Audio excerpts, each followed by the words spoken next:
Stop scaring my guests, or you're done here.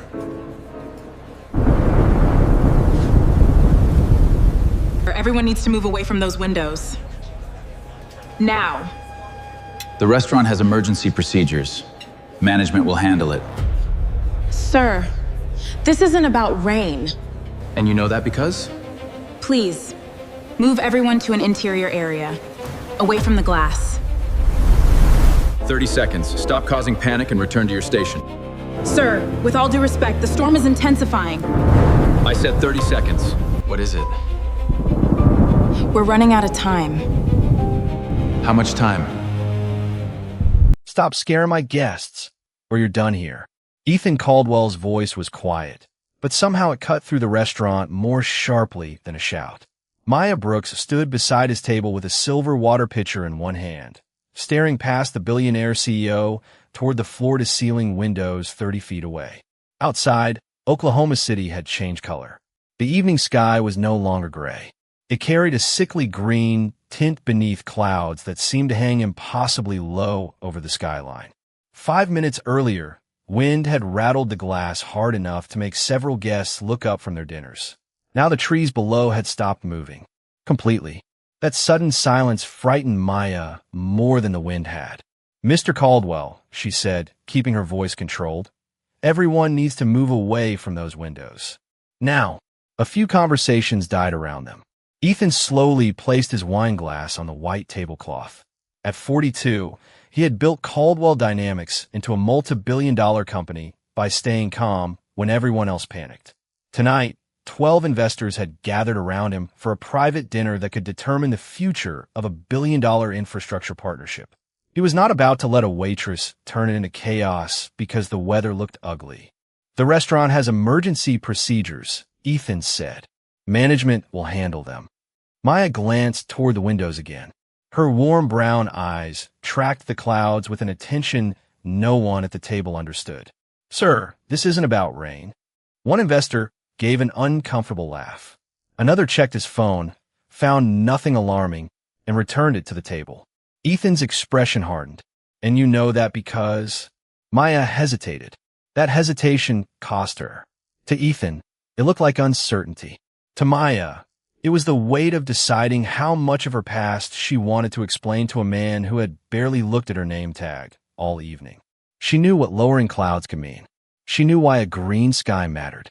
She knew why the strange stillness outside felt wrong. Long before she carried plates through an upscale restaurant, Maya had spent nights studying radar images, pressure systems, wind, shear, and the violent mathematics of Great Plains storms. But Ethan knew none of that. He saw a 25-year-old waitress in a white collared shirt and bright red apron interrupting the most important dinner on his calendar. "I'm asking you one last time," Maya said. "Please move everyone to an interior area away from the glass." The room seemed to shrink around those words. A fork touched porcelain somewhere behind her. The soft piano music continued. Beyond the windows, the clouds rolled silently over the city. Ethan leaned back, blue eyes fixed on Maya.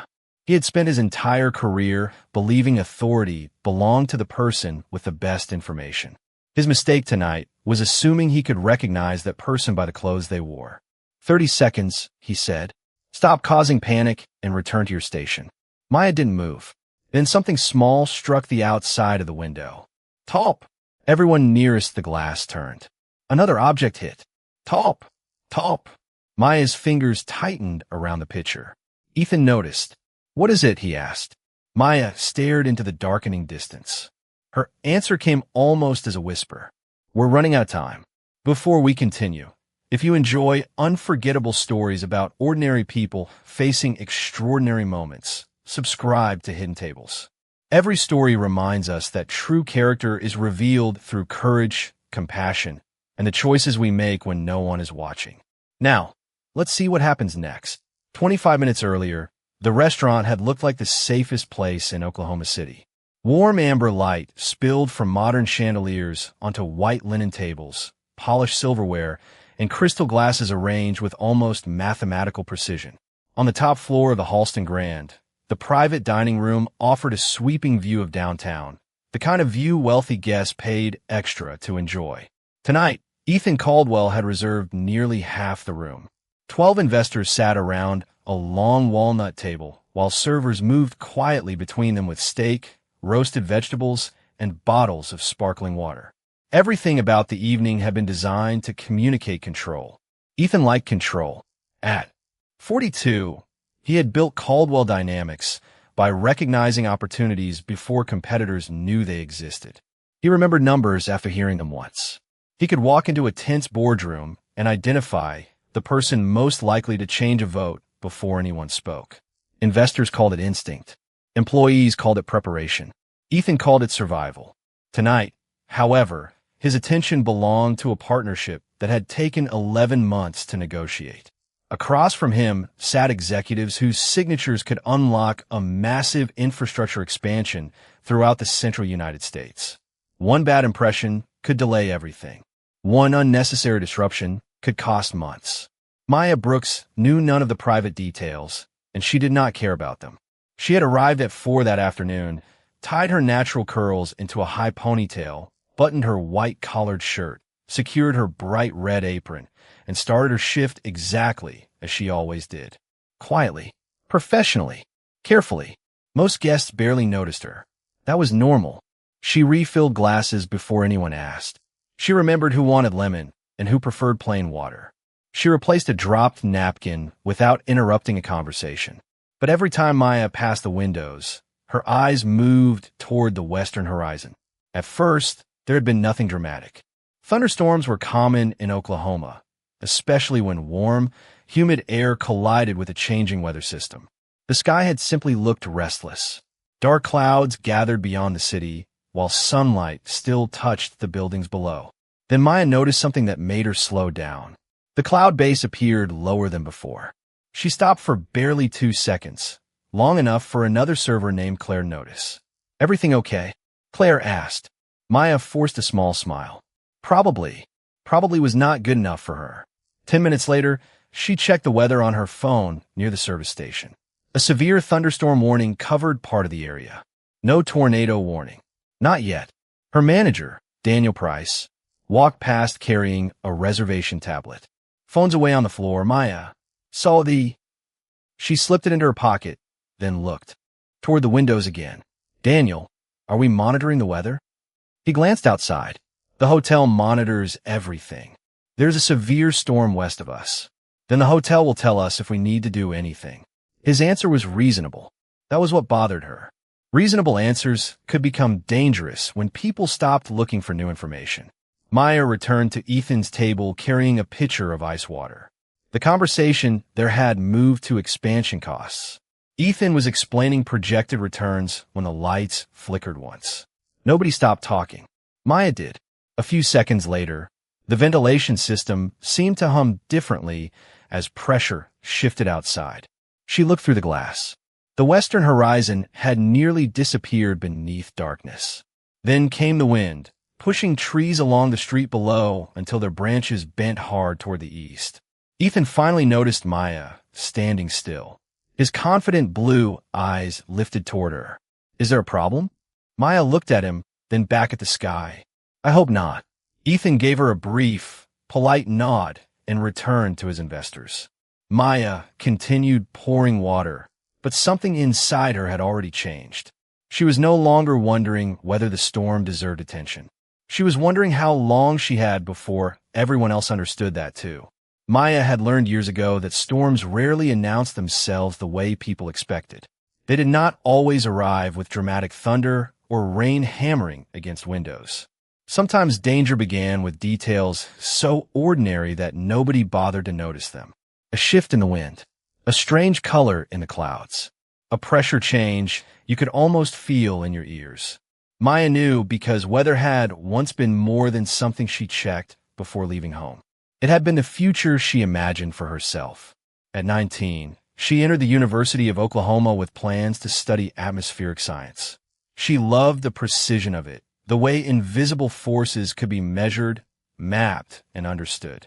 While other students complained about early morning lectures, Maya could spend hours studying radar images and learning how warm air, moisture, instability, and wind Sheer could turn an ordinary spring afternoon into something dangerous. Her professors noticed her discipline. One even told her she had the instincts of someone who knew how to look beyond screen. Radar tells you a lot, Professor Harris had once said. But never forget to look out the window. Maya never forgot. Then life changed. Her mother lost her job after the small medical office where she worked closed unexpectedly. Bills arrived faster than solutions. Maya tried balancing classes with evening shifts, but tuition, rent, groceries, and family responsibilities became too heavy to carry at once. She told herself she was taking one semester off. One semester became a year. A year became several. The textbooks went into a cardboard box, but the knowledge never disappeared. Neither did the dream. Maya still followed major storms. She still recognized cloud formations most people dismissed as ugly weather. She still knew that Oklahoma skies could change faster than confidence could adjust. And now, inside the Halston Grand, old lessons were returning one by one. The wind outside had been pushing steadily from west to east. Then it weakened. The light beyond the windows turned an unnatural green-gray. Maya felt pressure building in her ears. She moved toward the service station and quietly pulled out her phone again. The radar image made her stomach tighten. A powerful storm cell was moving toward the metro area. The severe thunderstorm warning remained active, but the radar presentation looked more organized than it had minutes earlier. She zoomed in, studying the movement. She was not a working meteorologist. She knew that distinction mattered. She would never pretend otherwise. But she also knew enough not to ignore what she was seeing. Claire approached with an empty tray. "You are doing that thing again." Maya looked up. "What thing?" "Looking at the sky like it owes you money." Maya almost smiled, but her attention returned to the screen. "Do you know where the interior shelter area is?" Claire's expression changed. "Are you serious?" "I am asking where it is." "Lower level. Past the employee lockers, I think." Maya nodded. "Good. Remember that." Claire stared at her. "Maya, you're making me nervous." "I'm trying not to." That was the truth. Panic helped no one. Preparation did. Maya slipped the phone away as Daniel approached again. Before he could remind her about restaurant policy, a low rumble moved across the city. Several guests glanced toward the windows. Ethan did not. He was still discussing numbers, his voice measured, his posture composed, his attention locked on the people who could change his company's future. Maya watched him for a moment. She understood why he did not see what she saw. His entire world was sitting around that walnut table. Hers was moving across the sky. Then the lights dimmed for half a second. Maya looked west. A new shape had formed beneath the clouds, distant and difficult to read through the darkening evening. She felt her heartbeat quicken, but her hands remained steady. Professor Harris's voice returned from years ago. "Never forget to look out the window." Maya looked. Then she made a decision. If she was wrong, she could endure embarrassment. If she was right, silence was a risk she was no longer willing to take. Ethan Caldwell had built his life around one belief. Uncertainty was simply a problem that had not been measured yet. At 27, he had walked into a struggling logistics software company with 12 employees and less than 6 months of operating cash. 15 years later, Caldwell Dynamics managed data systems supporting transportation, energy, and commercial infrastructure across much of the country. Business magazines called Ethan visionary. Competitors called him relentless. His employees used a different word: controlled. He did not raise his voice when negotiations turned difficult. He did not slam doors when numbers disappointed him. He asked questions, demanded evidence, made decisions, and moved forward. That discipline had made him extraordinarily wealthy. It had also created a blind spot he had never been forced to examine. Ethan trusted expertise, but he expected expertise to arrive wearing credentials he recognized. Attorneys carried leather portfolios. Engineers carried technical reports. Executives wore tailored suits. Servers carried trays. In his world, roles were cleanly defined because clean definitions made complicated systems easier to manage. That evening at the Halston Grand, he had no reason to believe those definitions were about to fail him. The regional deployment can begin within 90 days, Ethan told the investors around the walnut table. His navy suit remained immaculate despite the long day, and his voice carried the calm confidence of someone accustomed to being heard. Our modeling shows operating costs dropping nearly 18% by the second year. Across from him, venture partner Robert Hayes studied a printed projection. Assuming the regulatory timeline holds. It will, Ethan answered. No hositaschen. No wasted words. Maya passed behind him with a tray of coffee cups, but her attention moved toward the windows again. The darkness outside had deepened. Ethan noticed the movement this time. Miss Brooks. Maya stopped. He had read her name tag earlier. Remembering names was useful in business, and Ethan rarely forgot information once he decided it mattered. Is something distracting you? Every face at the table shifted toward her. Maya felt the familiar pressure of suddenly becoming visible in a room where she had spent the evening being professionally invisible. The weather is changing quickly, sir. Robert glanced toward the glass. It is Oklahoma. The weather always changes quickly. A few people smiled. Maya did not. This looks different. Ethan folded his hands. Has the hotel issued an evacuation notice? Not that I know of. Has the National Weather Service issued a tornado warning for this location? Not yet. Ethan gave a small nod, as if the matter had been solved by two answers. Then management has procedures in place. Maya could have walked away. Part of her wanted to, but she remembered the radar image. She remembered the pressure in her ears. She remembered the lowering clouds. Warnings can change quickly, she said. The smiles disappeared. Ethan studied her more carefully. He was not angry. Not yet. He was calculating. 12 investors were watching him, and a waitress was openly questioning his decision to continue dinner. To Ethan, the problem was no longer weather alone. It was authority. I appreciate your concern, he said, each word polished smooth, but concern is not the same thing as verified information. Maya met his eyes. No, sir. It is not. For a moment, Ethan seemed satisfied. Then she added, but waiting for certainty can sometimes mean waiting too long. Robert slowly lowered his coffee cup. Daniel, standing near the service station, immediately started toward them. Ethan's expression cooled. He had negotiated with governors, challenged corporate boards, and watched executives lose confidence under less pressure than Maya was facing now. Yet she stood there without shrinking, without becoming disrespectful, without pretending to know more than she knew. That should have impressed him. Instead, it irritated the part of Ethan that believed order depended on everyone staying inside the role assigned to them. Daniel reached Maya. Is there an issue? No, Ethan said, still looking at her. There does not need to be. Maya understood the warning beneath the sentence. Return to work. Trust the hierarchy. Let someone more important decide. Then, outside the windows, the trees suddenly stopped bending. The wind that had been pressing against the building vanished so completely that the room seemed sealed in side glass. Maya turned toward the western horizon. Ethan followed her gaze at last.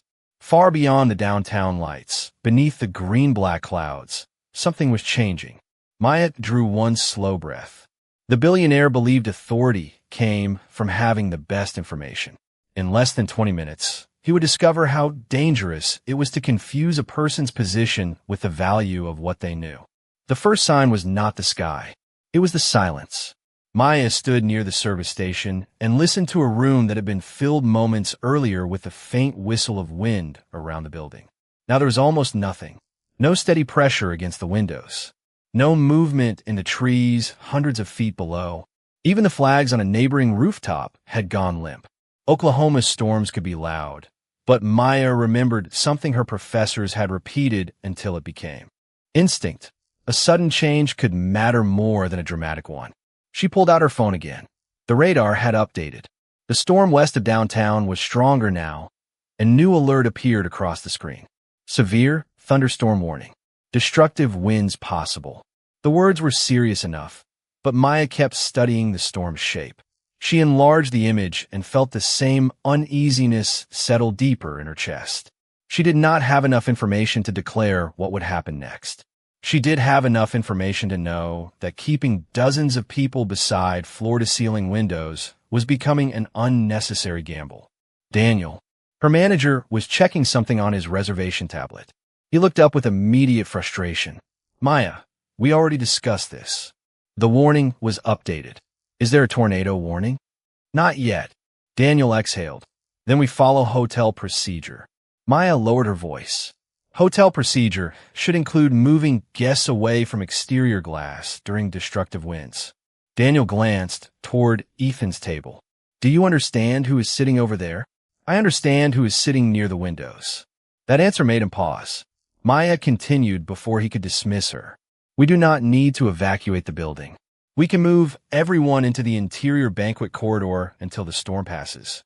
And if nothing happens, then people lose 20 minutes of dinner. Daniel stared at her. And if we interrupt Mr. Caldwell's event without an official order, this restaurant could lose a client worth more than our entire month. There it was.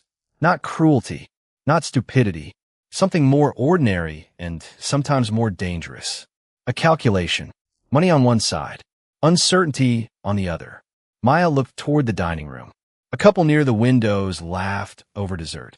A server poured coffee. At Ethan's table, Robert Hayes was pointing at a financial projection while Ethan listened with perfect concentration. Everyone looked safe because nothing had happened yet. Maya knew how persuasive that illusion could be. Please call hotel security, she said. Ask them to check the latest weather information. Daniel rubbed his forehead. Fine. I will. Call downstairs. You return to your tables. Maya nodded, but before she could move, something rattled softly against the glass. Several guests turned. Small pieces of debris skittered across the rooftop outside, driven by a fresh burst of wind. Then the flags on the neighboring building snapped suddenly in a different direction. Maya froze. Wind direction. That mattered. She looked toward her phone again. No new tornado warning appeared. Still, her pulse accelerated. Claire stepped beside her. Tell me what you're seeing. Maya kept her voice low, enough to make me want everyone away from the windows. You really think it could get that bad? I think pretending it cannot is a terrible plan. Across the room, Ethan noticed them talking. His eyes moved from Maya to the dark windows, then back again. Daniel was still waiting for someone downstairs to answer when Maya saw a family at a nearby table. A mother, a father, a little girl, perhaps 8 years old, drawing on a paper menu while sitting only a few feet from the glass. Maya's decision became simple. She walked toward them. Excuse me, she said gently. I would feel much better if you moved farther inside for a few minutes. The mother looked confused. What? Before Maya could answer, Ethan's voice carried across the room. Miss Brooks. Conversations faded. Maya slowly turned. Ethan had risen from his chair. His expression remained composed, but the patience had disappeared from his eyes. I asked you not to alarm my guests. Maya glanced at the family, then at the sky. And I am asking you not to wait until they have a reason to be afraid. The room went still. Ethan straightened his jacket. Maya could almost see the decision forming behind his eyes. He believed she was challenging his authority. She believed the weather was challenging everyone's assumptions. Only one of them was looking at the wrong thread. Then I am asking you to leave.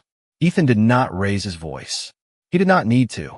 The sentence landed across the dining room with the cold finality of a locked door. Maya stood beside the family she had just warned, one hand resting against the edge of an empty chair. Around her, conversations vanished. 12 investors watched from Ethan's table. Daniel lowered the reservation tablet in his hand. Claire stopped near the service station with 2 coffee cups balanced on a tray. Even a little girl beside the window looked up from her paper menu. Maya met Ethan's eyes. You are firing me? I am ending a disruption, he replied. You were instructed to return to your duties. Instead, you continued approaching guests with an unverified warning. Maya glanced toward Daniel. Did security answer? Daniel hesitated. They're checking with the hotel operations desk. So nobody has confirmed that we are safe. Ethan stepped away from his chair. And nobody has confirmed what you are suggesting. That is exactly why we should take precautions. Robert Hayes shifted uncomfortably. Ethan, perhaps moving away from the windows for a few minutes would not hurt. Ethan looked at him, then toward the other investors. The dinner had already stopped. The negotiations had already been interrupted.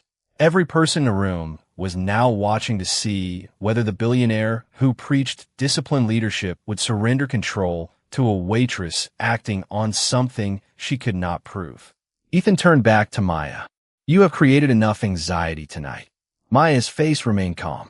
"I did not create what is outside." A quiet murmur moved through the room. Daniel stepped closer. "Maya, please." She heard the warning in his voice. "Do not make this worse. Protect the job. Protect the restaurant.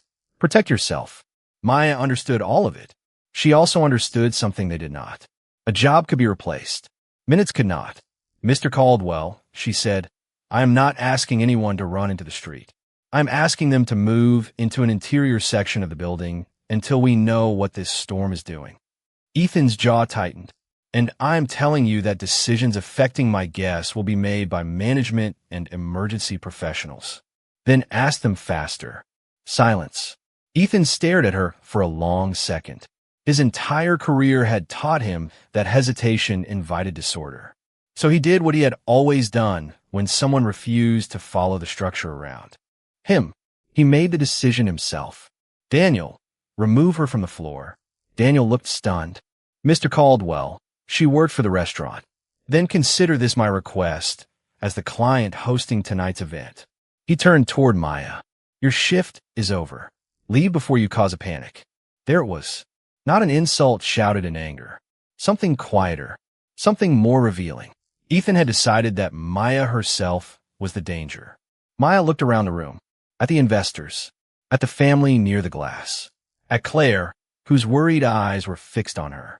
Then she slowly set the water pitcher on an empty table. "All right."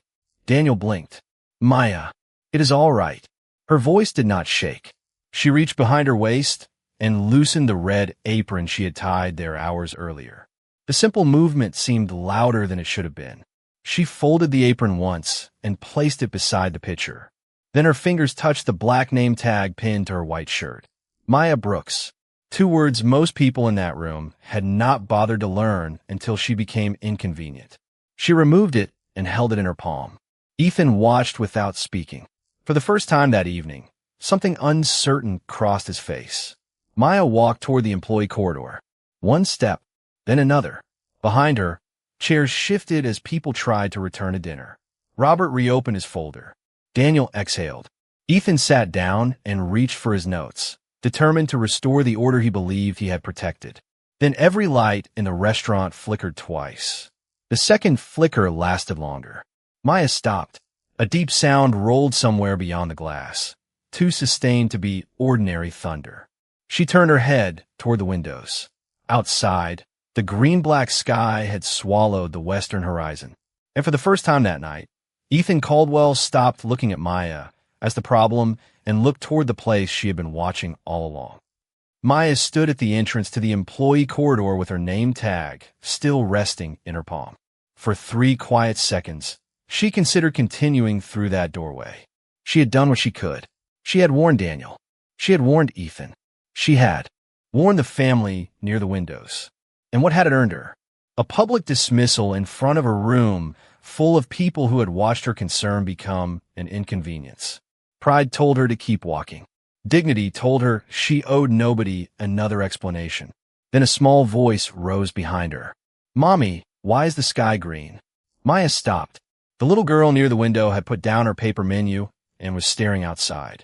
Her mother followed her gaze, then pulled the child closer without understanding why. Maya closed her fingers around the name tag. That question changed everything. Not because the color alone proved what was coming. Maya knew better than that. Weather did not work through convenient signs and simple guarantees. But the child reminded her what was actually at stake. This was no longer about Ethan Caldwell. It was not about her job. It was not even about being right.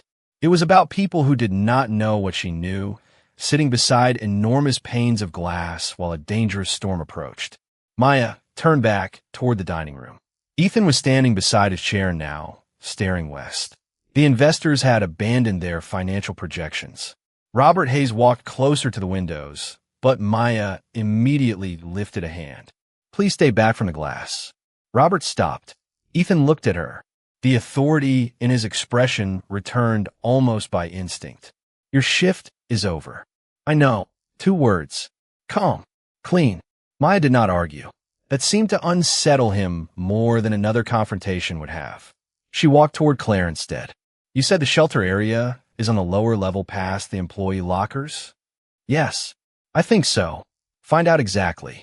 Make sure the route is clear. Claire nodded and disappeared into the corridor. Daniel finally lowered his phone. Hotel operations says they are monitoring the storm. They have not ordered guests downstairs. Did they say we should stay beside the windows? Maya asked. Daniel did not answer. Another low rumble traveled through the building. The crystal glasses trembled faintly on the tables. Outside, loose paper and small debris swept across the neighboring rooftop. Several guests stood. The controlled elegance of the room began to fracture, not into panic, but into questions. Should we leave? Is there a shelter? What did the hotel say? Is that normal? Ethan heard every question. Minutes earlier, everyone had been looking to him because he was the richest man in the room. Now, they were looking between him and the waitress he had just sent away. Maya noticed something else. The pressure in her ears shifted again. She looked at her phone. Still no tornado warning for their exact location. She refreshed the weather information. Nothing. She could almost hear Ethan's earlier words. Concern is not the same thing as verified information. He had been correct about that. The mistake was believing uncertainty meant safety. Maya slipped her name tag into her pocket. She could leave. Nobody could reasonably blame her. She had already lost the only thing Ethan had possessed the power to take from her. But courage was easy when people treated you well. Character became visible when they did not. Claire hurried back. Lower level, interior conference corridor. No windows. Security says it is part of the shelter plan. Maya nodded. Good.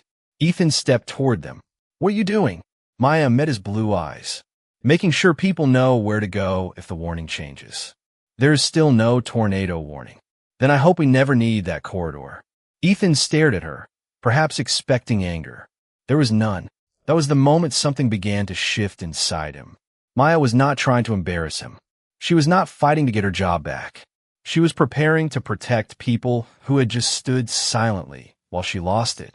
Then dozens of phones across the restaurant made the same sharp emergency sound at almost the same instant. Every conversation stopped. Ethan reached into his jacket. Daniel looked down at his screen. Maya did not need to read hers immediately. She recognized that sound. And suddenly, nobody in the room was asking whether she had caused the fear. They were asking whether she had seen it coming. Every phone screamed at once. The sharp emergency tone cut through the restaurant so suddenly that several guests flinched and reached for their pockets at the same time. Ethan pulled out his phone. Daniel stared at his screen. Robert Hayes stopped beside the table, his face losing its practiced calm. Maya finally looked down at hers. Tornado warning. Oklahoma County. Take shelter now. For 1 second, nobody spoke. The words were simple. The meaning was not. Ethan read the alert twice, as if repetition might somehow produce a different message. Then he lifted his eyes toward Maya. She did not smile. She did not celebrate. She did not give him the satisfaction of an "I told you so." She simply turned toward the room and said, "Everyone needs to move to the lower level interior corridor. Stay calm. Leave everything you do not need." That was when the real panic tried to begin. Chairs scraped backward. A woman grabbed her purse and asked whether they should take the elevators. Someone near the entrance said they should drive home before the storm arrived. Another guest hurried toward the windows to look outside. "No elevators," Maya said firmly, "and nobody goes outside." Her voice was not loud, but it carried. "Use the stairs. Stay away from the glass." Claire knows the route. Claire immediately moved toward the employee corridor. "This way. Please follow me." Daniel looked at Maya, then at Ethan. Caught between the hierarchy he understood and the emergency unfolding around him. Maya made the decision easier. "Daniel, count the guests as they enter the stairwell. We need to know nobody gets left behind." He nodded. No argument this time. No reminder about policy. He started counting. Ethan remained beside the walnut table, phone still in his hand. Minutes earlier, he had dismissed Maya because he believed she was creating fear without evidence. Now the evidence was glowing on every screen in the room, and the woman he had removed from the floor was the only person behaving as though she had prepared for this moment. "Ethan," Roberts said. It was not a business question. It was a request for direction. Ethan looked toward the windows. The city beyond them had become difficult to see beneath rain and darkness. The neighboring rooftop flags were whipping violently now. Loose objects skittered across the surface and vanished from sight. Ethan's instincts told him to take command. That was what he had always done. But leadership, at its best, was not about being the loudest person in uncertainty. It was about recognizing who knew what to do. He turned toward the investors. "Do exactly what Maya says." The sentence changed the room. Maya heard it, but did not react. There was no time. "Families first," she said. "Keep children with their parents. Walk quickly, but do not run." The little girl who had asked about the green sky reached for her mother's hand. Maya guided them toward Claire. "You are doing great," she told the child. "Just stay with your mom." "Are we going to be okay?" the girl asked.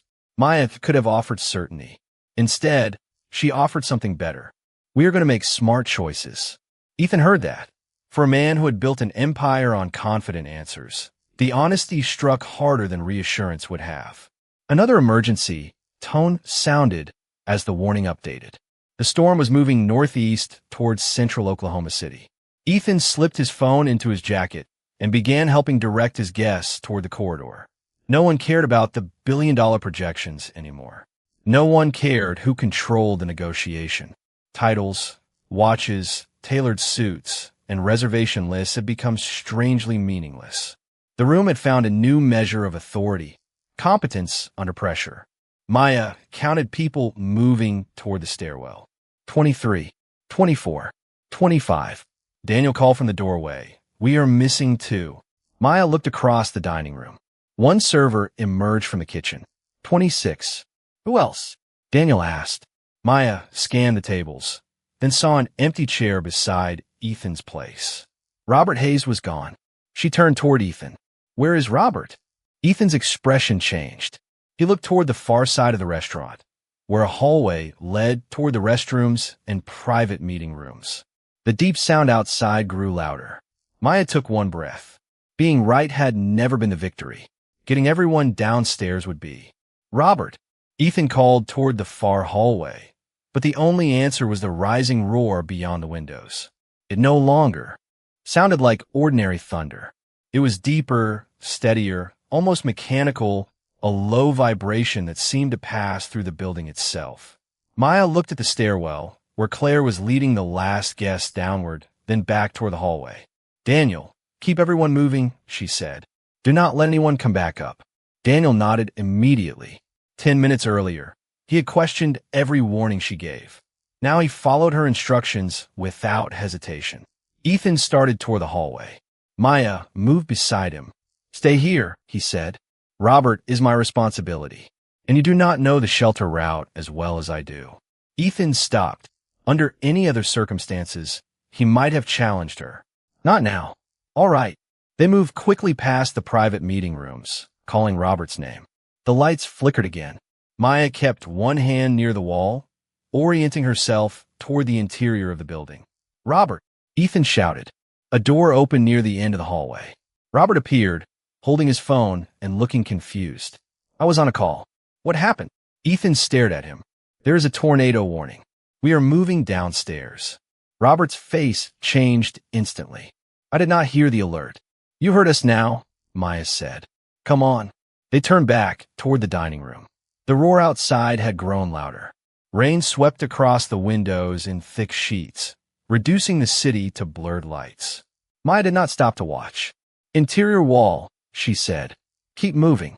Robert followed without argument. When they reached the main room, Ethan instinctively slowed. The elegant restaurant he had controlled less than half an hour earlier looked abandoned. Coffee still steamed in cups. Dinner plates sat unfinished. Financial projections remained spread across the walnut table. A luxury watch, forgotten by one investor, rested beside a folded napkin. Millions of dollars had been discussed there. Now none of it mattered enough for anyone to turn around. Maya checked the room one final time. Kitchen staff? She asked. Daniel counted them. Ethan said. Everyone except us is downstairs. Maya looked at him. Then we go. A sharp sound came from outside as debris struck. Somewhere against the building. Ethan glanced toward the glass.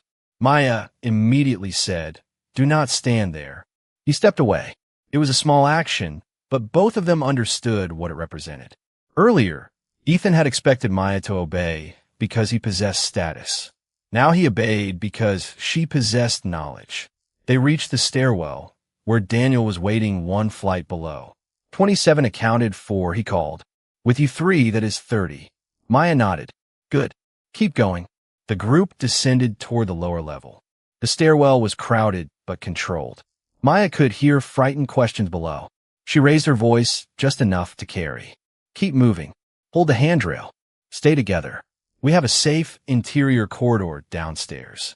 The little girl looked up from beside her mother. Maya, I am right here. The child nodded and kept walking. Ethan heard the exchange. Something shifted in his expression. These people trusted Maya not because she owned the building, not because her name appeared on a company tower, but because when uncertainty arrived, she gave them something power could not manufacture. Calm without false promises. At the lower level, Claire guided everyone into the windowless conference corridor. Maya counted again. 30. Every person. Ethan stepped into the corridor last and looked at the frightened faces lining the walls. Then he looked at Maya, still wearing her white shirt but no red apron, her name tag hidden in her pocket because he had made sure she no longer belonged to the staff. Robert approached Ethan quietly. You almost sent her home. Ethan said nothing. There was nothing he could say that would make the sentence less true. Robert looked toward Maya. If she had left when you told her to, he did not finish. He did not need to. Ethan lowered his eyes for the first time that evening. Then the lights dimmed. The building seemed to tremble beneath the storm, and Maya raised her voice. Everyone stay low and away from the doors. Protect your head and stay calm.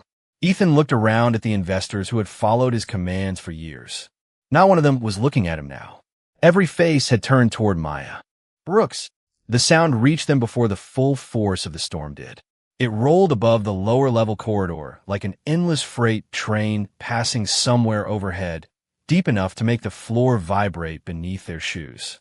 30 people sat or crouched along the interior walls, shoulders close, hands clasped, expensive jackets beside restaurant uniforms.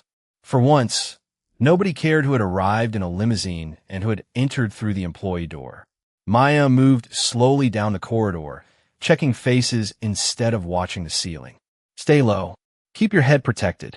We are in the safest part of the building available to us. Her voice remained steady. A woman near Robert Hayes struggled to unlock her phone. Should I call my husband? Send a text if you can, Maya said. Tell him where you are. Keep the call lines clear unless there is an emergency. Across the corridor, the little girl held tightly to her mother. It sounds scary. Maya crouched several feet away so the child could see her face. It does. Loud does not mean we stop thinking. The girl nodded. Can you count with me? Maya asked. To what? 20. They began quietly. 1, 2, 3. Other voices gradually joined them. 4, 5, 6. Ethan watched from the opposite wall.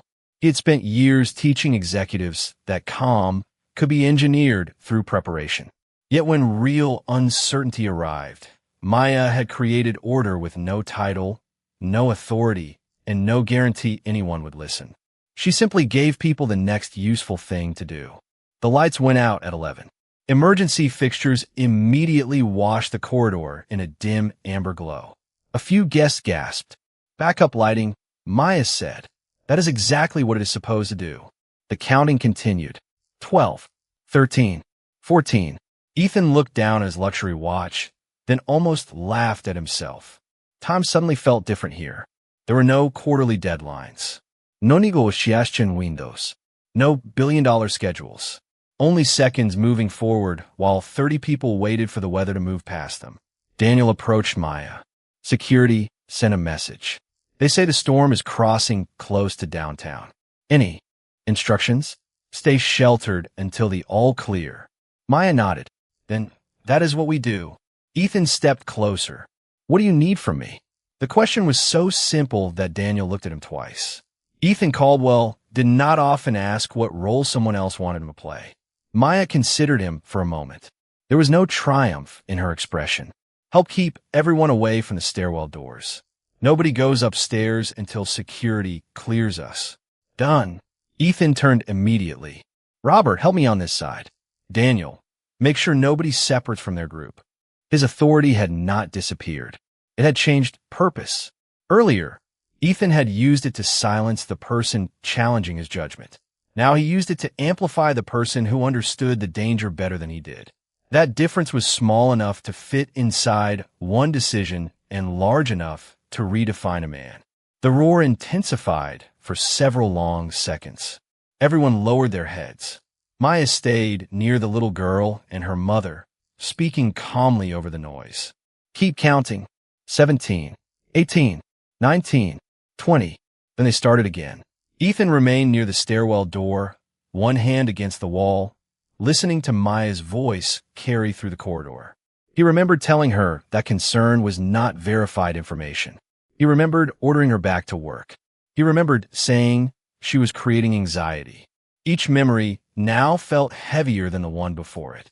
Not because Maya had predicted the future perfectly. She had never claimed she could.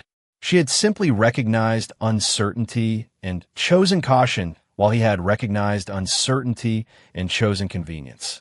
Then, almost as suddenly as it had risen, the roar began to move away. Nobody stood. Nobody celebrated. Maya lifted her phone, but there was almost no signal. We stay here, she said. The warning is still active. Ethan nodded before anyone else could speak. Everybody stays. Maya looked at him. For the first time that evening, there was no contest between them. Then Daniel's radio crackled weakly. A broken voice came through from hotel security. All shelter groups remain in place. We are checking every floor. Daniel raised the radio closer. Static swallowed the next words. Then one sentence came through clearly. We cannot account for one person from the upper restaurant level. Maya's eyes moved instantly toward Daniel. Ethan's face tightened. 30 people had entered the corridor. But 30, Maya suddenly realized, had only been the number they knew to count. Daniel raised the radio again. Security, identify the missing person. Static answered first. Then a strained voice came through. Male guest. 42. Navy suit. Last reported near the upper stairwell. Every face in the corridor turned toward Ethan. But Ethan was standing beside them. Daniel frowned. That description is wrong. Mr. Caldwell is here. Ethan looked across the shelter group, counting quickly. Robert, the investors, restaurant staff, families. Then his expression changed. Michael Trent. Robert looked up. Your security director? Ethan nodded. Michael had arrived late and spent most of dinner moving between the private dining room and the hotel lobby, coordinating Ethan's transportation and speaking with the hotel staff. He had never been included in Maya's restaurant count because he had not been in the dining room when the warning sounded. Ethan reached for the stairwell door. Maya stepped between him and it. No, Michael is upstairs. And security told us to remain sheltered. Ethan's blue eyes hardened with urgency. He works for me. Then do not turn one missing person into two. The words stopped him. Earlier, Ethan might have heard defiance. Now he heard judgment without cruelty. Maya looked toward Daniel. Tell security his name and where he was last seen. Let trained personnel handle the search. Daniel transmitted the information. Seconds passed. The storm still rumbled above them, but the worst of the roar had moved farther east. Ethan paced 3 steps, stopped, then looked at Maya. He went upstairs because of me. Why? I sent him to retrieve documents from the private room before we came downstairs. Robert stared at Ethan. After the warning, Ethan's silence answered. The truth settled over him with more weight than accusation could have carried. Even after every phone had sounded, part of him had still been thinking about the deal. Maya could have reminded him that she had warned him. She could have made the moment about his mistake. Instead, she asked, what documents? A black leather portfolio. Where was it? Near my chair. Maya closed her eyes briefly. She remembered seeing it on the table when they searched for Robert. Michael may have reached the room before we left. Ethan moved toward the door again. I am going. Maya shook her head. You're staying here. You cannot order me to stay. No, she said quietly. But you ordered me to leave, and I stayed because people needed help. Right now, the best way you can help Michael is by not making security search for you too. Ethan stared at her. No one in his company spoke to him like that. Not because he demanded obedience, but because wealth created its own gravity. People softened sentences around billionaires. They converted warnings into suggestions and disagreement into polite questions. Maya did neither. She gave him the truth cleanly. Then the radio crackled. We found him. Ethan stopped breathing for half a second. Daniel lifted the radio. Condition: he is safe. He's sheltered in an interior service room on the upper level. Repeat, he is safe. Relief moved through the corridor like warm air. Robert closed his eyes. Ethan lowered his head. Maya exhaled slowly. Nobody cheered loudly. The warning was still active. But something inside Ethan had broken open. Not violently, not dramatically, simply enough to let humility enter where certainty had lived. Thank you, he said. Maya looked at him. He is safe. That is what matters. No hice salud. Thank you for stopping me. Maya said nothing. Ethan looked around the corridor at the people she had protected after he had stripped away her job in front of them. Yuka walked out. Yes. Why did you not? Maya touched the pocket where her name tag rested. Because the storm did not care how you treated me. Ethan's eyes fell. Maya continued, softer now. And neither should my decision about whether people deserve help. For the first time that evening, Ethan Caldwell had no answer. He had money. He had influence. He had spent years believing leadership meant being the person others followed. But in a windowless corridor beneath an Oklahoma storm, a young woman he had dismissed had shown him something his fortune had never taught him. Sometimes leadership meant knowing when to follow. The all-clear did not come quickly. For another 23 minutes, 30 people remained in the lower-level corridor while the storm moved east across Oklahoma City. 23 minutes without negotiations, without status, without anyone caring what another person earned. When Daniel's radio finally crackled, every conversation stopped.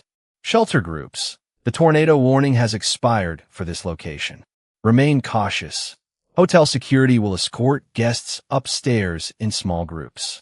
Nobody rushed for the door. Fear had taught them patience. Maya stood first and helped the little girl beside her mother. See, she said gently. You counted all the way through it. The child smiled. More than 20. A lot more than 20. Ethan watched from several feet away.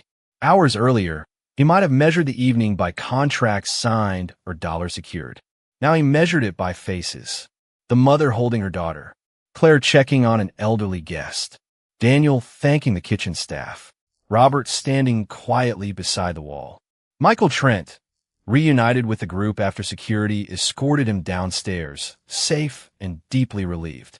Everyone who had entered the Halston Grand expecting dinner would leave understanding how quickly ordinary priorities could become meaningless. Security led the first group upstairs. The restaurant looked different when Maya returned. Emergency lights illuminated overturned chairs and scattered napkins. Rain streaked the windows. Several decorative fixtures had shifted and debris covered portions of the rooftop outside. Yet the dining room remained standing. The walnut table was still there. So were the abandoned financial projections. Ethan entered behind Maya and stopped.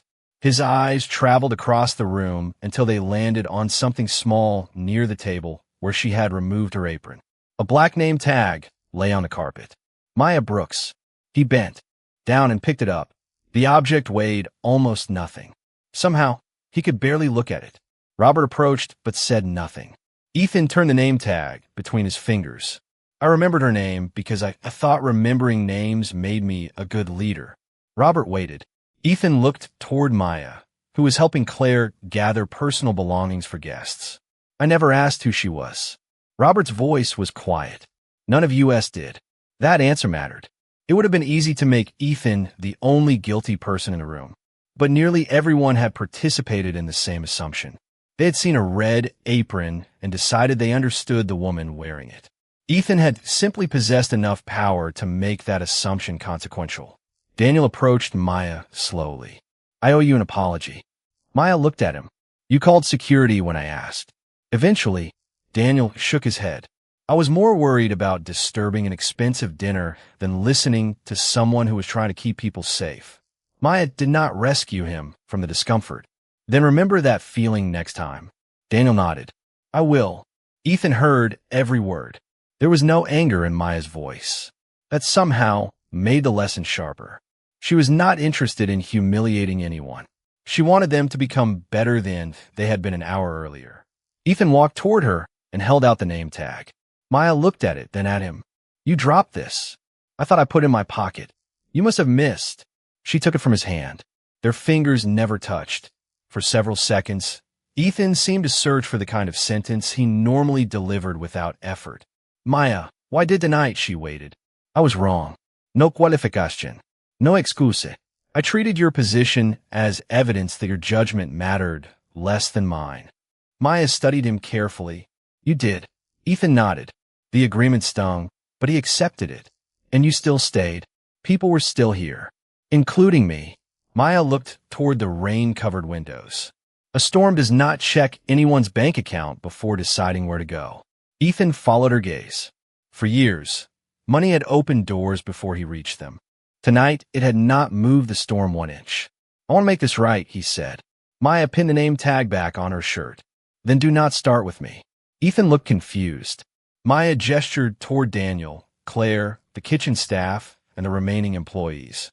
"Start by asking how many people in rooms like this have been ignored because somebody decided their uniform meant they had nothing important to say." Ethan looked around. The lesson was suddenly larger than one apology. He had thought the storm had exposed Maya's value. In truth, it had exposed his blindness. And for the first time, Ethan Caldwell understood that making things right would require more than admitting he had been wrong.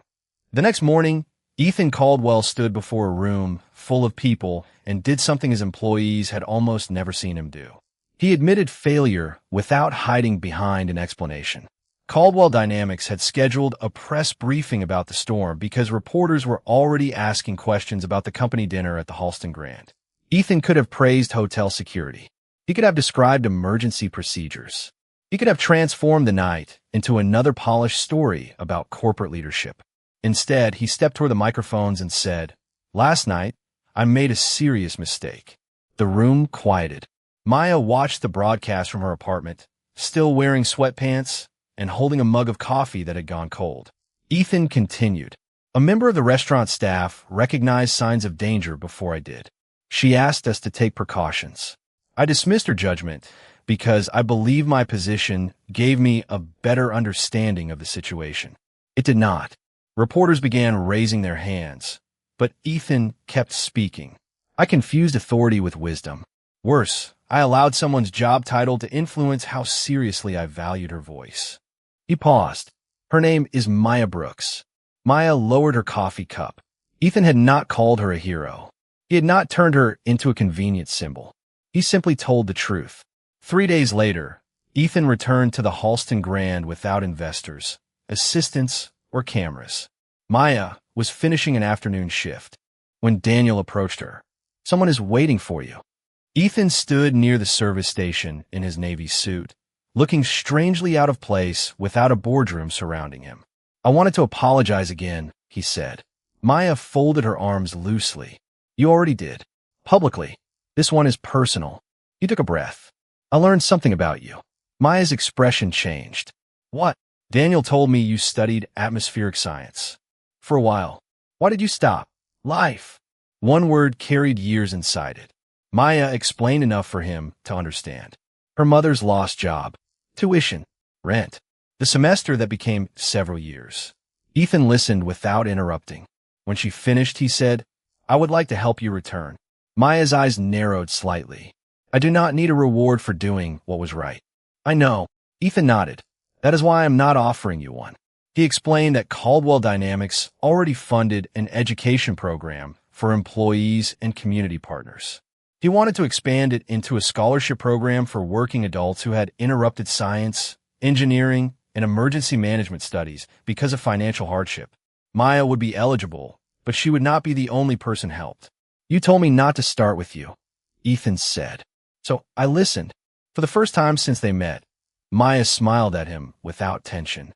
"That sounds better." Months later, Maya walked across the University of Oklahoma campus, carrying a backpack instead of serving tray. She still worked several shifts each week. She still tied on the same bright red apron. There was no magical transformation where one billionaire appeared and erased every difficulty from her life. Maya did not need that story. She needed the opportunity to continue the one she had already begun. Ethan changed too, although more quietly. Caldwell Dynamics created a policy allowing any employee, regardless of rank, to raise urgent safety concerns without waiting for management approval. At executive meetings, Ethan began asking a question that surprised people who had known him for years. Who have we not listened to yet? He had spent decades learning how to command rooms. Maya. Brooks had taught him that commanding a room and deserving its trust were not the same thing. She never demanded revenge. She never used his embarrassment to make herself larger. When the moment came, she simply did what knowledge, courage, and compassion required. Ethan had once believed the person with the most authority should have the final word. Now he understood something far more valuable. Wisdom does not arrive according to hierarchy.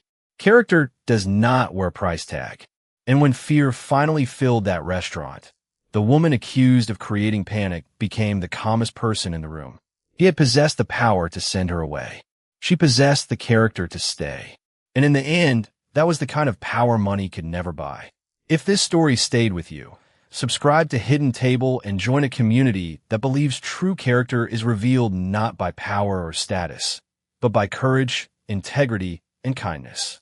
Thank you for watching, and until next time, we'll save you a seat at the Hidden Tables.